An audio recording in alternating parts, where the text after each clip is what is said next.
Je participerai donc demain à la rencontre avec Monsieur le Président de la République dans le cadre de ce grand débat national et à partir de l'initiative, l'une des premières nationalement dans la région, dans le Valenciennois, avec la ville de Marly et toute l'équipe municipale, le milieu associatif, syndical, sportif, culturel, pour remettre ainsi les 1025 doléances reçues depuis la mi-décembre. Que ressort-il de ces doléances? En premier lieu, l'augmentation du SMIC de 200 € par mois.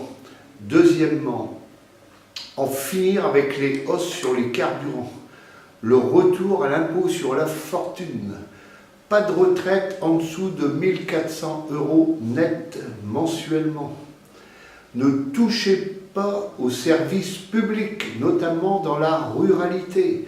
Quand le bureau de poste ferme, qu'il y a des classes qui ferment ou l'école, c'est le boucher qui part ailleurs, qui met la clé sous la porte, ou encore, comme on dit, le petit café de la ruralité.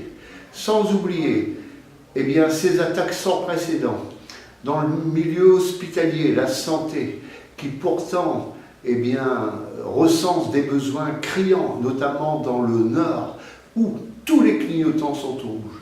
Je pense à l'école de la maternelle à l'université, je pense aux douanes qui actuellement font clamer leurs cris de colère. Je pense encore aux cheminots et à la SNCF qui veut supprimer avec l'État les gares TGV. Je pense à Valenciennes, Douai, Arras, Hasbrook et Dunkerque. Et je pourrais continuer dans des domaines tels la nécessité d'aller vers un statut pour les gens de culture, les intermittents du spectacle, donner des moyens au milieu associatif, en finir avec, comme on dit, tous ces barons et une poignée en France qui a recours aux paradis fiscaux. Il faut savoir d'ailleurs que dans le budget de l'État, chaque année, entre 80 et 100 milliards d'euros rentrent dans le cadre de l'évasion fiscale. Que deuxièmement, il y a des groupes, ça a fait le scandale notamment des années écoulées et du présent, qui sont et bénéficient d'exonérations d'impôts considérables. Je pense à Total, je pense à Google, je pense à toute une série de marques qui, en ce sens, ont aussi pour objectif d'investir à l'étranger. Sans oublier qu'au niveau de l'Europe, il y a 1200 milliards qui rentrent dans le cadre de l'évasion fiscale également. À partir de là, ce sont, comme on dit, des sources où l'on peut puiser de l'argent pour, notamment, satisfaire ces grandes revendications. Sans oublier la CSG. Immédiatement, il y a une unanimité pour retirer l'augmentation de la CSG de 1,7%.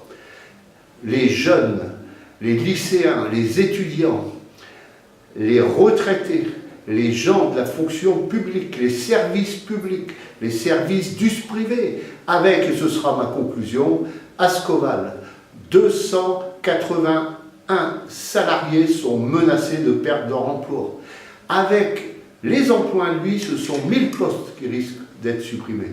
Là, c'est aussi le nouveau scandale. Des repreneurs émergent après, comme on dit, Altifort qui a mis la clé sous la porte, n'ayant pas réuni les fonds nécessaires en ce qui le concerne.